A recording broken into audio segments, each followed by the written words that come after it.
परळीतील माजी मुख्यमंत्री वसंतराव नाईक यांच्या जयंतीच्या कार्यक्रमातून राष्ट्रवादीचे नेते धनंजय मुंडे बोलत होते. आम्ही दोघे बहीण-भाऊ मंत्री झालो तर जमले नाही. आम्हा दोघांपैकी एकाला मात्र घरी बसावे लागले, असं म्हणत धनंजय मुंडेंनी खंत व्यक्त केली. ज्या जगदंबांना आशीर्वाद दिला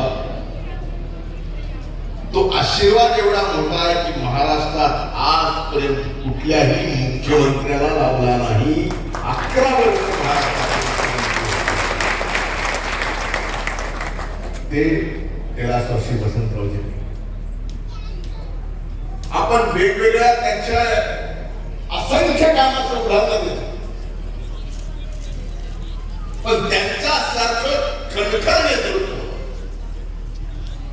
या उभ्या महाराष्ट्राला नाही, देशाने सुद्धा पाहिलं नाही. कारण त्या 11 वर्षाच्या त्या दुष्काळाला सामोरं कसं जायचं, माणसं जगवायची कशी, महाराष्ट्राचा मायबाप जनतेचं पोट भरायचं कसं, हे आव्हान वसंतराव नाईक साहेबांच्या समोर 72ला 1900 होतं, 1972. पण ते आव्हान केलं. एकाही माणसाला त्या दुष्काळात उपाशी राहू दिलं नाही. उपाशी राहू द्यायचं तर थोडाच, जगाने जी नवराजली रोजगार हमीची योजना या देशात नाही जगात पहिल्यांदा तुम्ही आणली असेल तर ती कैलासवासी वसंतराव नाईक साहेबांनी या महाराष्ट्रात.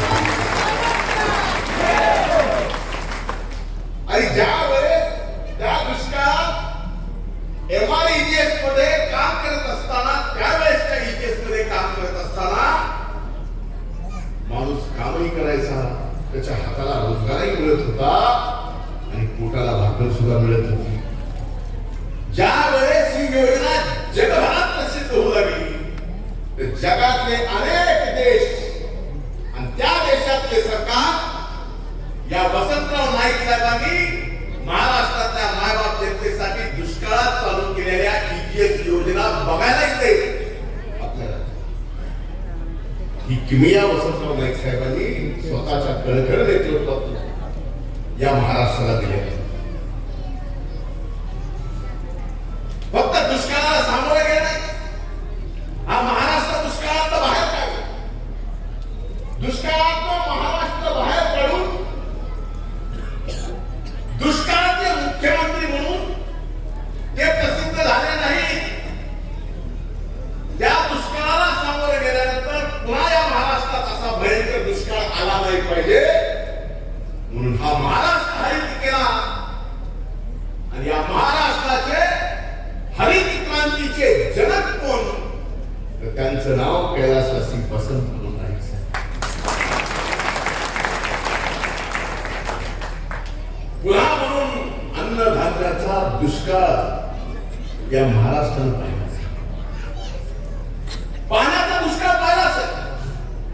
72चा दुष्काळ कसा होता, आमचा तर जन्मही झाला नव्हता. 72चा दुष्काळ सांगावी कुणी असतील कसा होता, तर 1972चा दुष्काळ, त्या दुष्काळाच्या इतिहासाच्या बाबतीत मी जेवढा वाचलंय, जेवढा अभ्यास केला, त्यावेळेस तो दुष्काळ पाण्याचा नव्हता, जनावरांच्या चाऱ्याचा होता, अन्नधान्याचा होता. त्या दुष्काळातून हा महाराष्ट्र बाहेर काढला.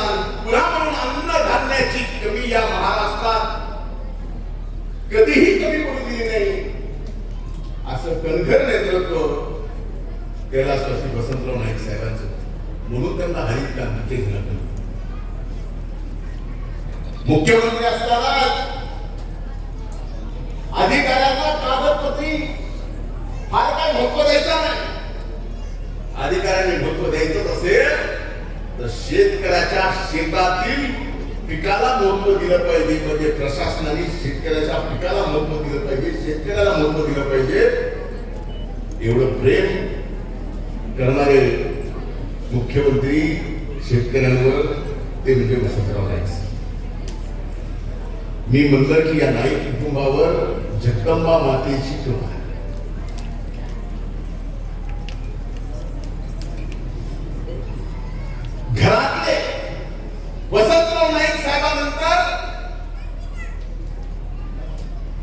स्वर्गीय सुधाकरराव नाईक साहेबांना सुद्धा महाराष्ट्राचं मुख्यमंत्री होता आलं.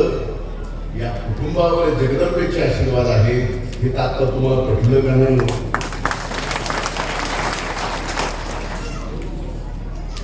त्याच्यानंतर आदरणीय मनोहर नाईक साहेब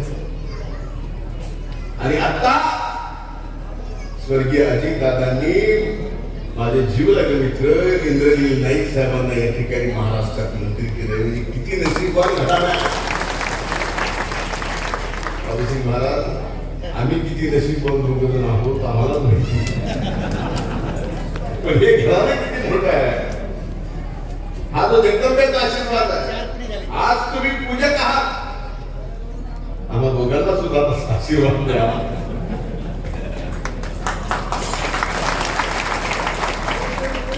हा दोघं मंत्री झालं तर समजा नाही. एकाला घरी बसवलं पण एक व्यक्ती आहे, पंकजाताई असो मी असो माझे असंख्य सहकारी असो, पद प्रतिष्ठेपेक्षा तुमचं आणि माझं नातं हे आगळ वेगळे जे कधीच तुटू शकत नाही. पद येतील जातील, पण या बंजारा समाजाने माझ्या समाजाने एवढ्या निष्ठेने सोबत राहिले. या निष्ठेची तुलनाच होऊ शकते.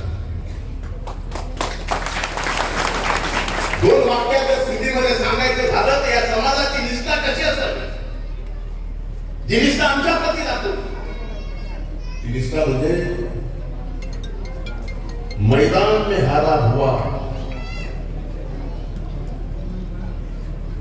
बाद में कभी भी जीत सकता है, लेकिन जो अपनों का साथ निभाता है वो जग में कभी भी हार नहीं सकता. वो ये रिश्ता म्हणून तुमचं माझं नातं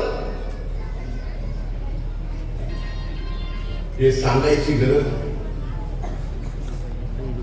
तुम्ही बोल आहात, आम्ही बोल आहोत.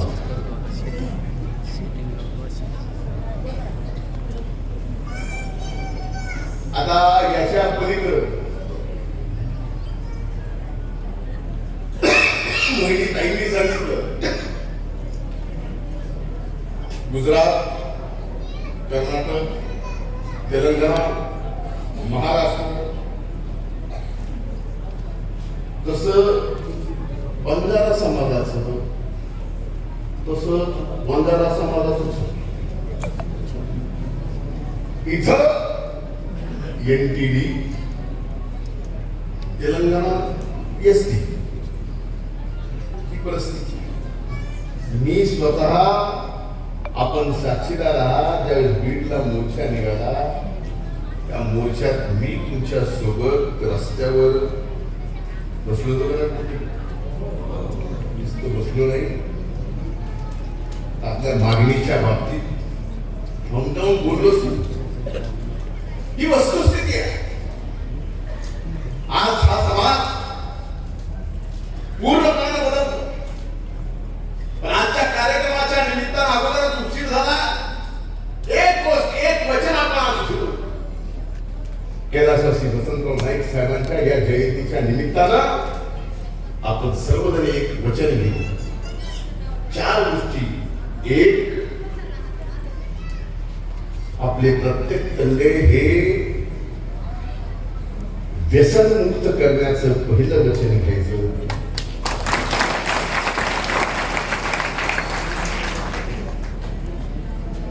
दुसरं, समाजाचे जे संस्कार, संस्कृती आणि परंपरा त्याचा प्रत्येकाला हेवा वाटतो. संस्कार, संस्कृती आणि परंपरा पुढच्या येणाऱ्या पिढ्या लक्षात ठेवतील असं आपण सर्वजण मिळून काम करू. एवढंच मी माझ्या वतीनं वचन देतो. आपली माझ्या प्रती असणारी निष्ठा ही शब्दात वर्णन करू शकत नाही. 4 शब्द बोललो जरी असेल, पण या निष्ठेची अरे सह्याद्रीचा नाही तर हिमालयाच्या पर्वतासारखे चांगल्यातला चांगल्या वाईटातला वाईट का तुम्ही खंबीरपणाने माझ्या मागवता त्या उपकाराची परतफेड आम्ही कधीही करू शकत नाही. आई असली मी असली आपल्या उपकाराची परतफेड होऊ शकते आणि ती परतफेड करायची नाही का तर कायम शेवटच्या श्वासापर्यंत तुमच्या उपकाराच्या खाली आम्हाला जगायचंय, तुमची सेवा करायची आणि त्या सेवा करण्याचे वचन आज या निमित्तानं देतो. पुन्हा एकदा वसंतराव नाईक साहेबांच्या 113व्या जयंतीच्या निमित्तानं आपल्या सर्वांना शुभेच्छा देतो. खूप खूप धन्यवाद. जय हिंद, जय महाराष्ट्र, जय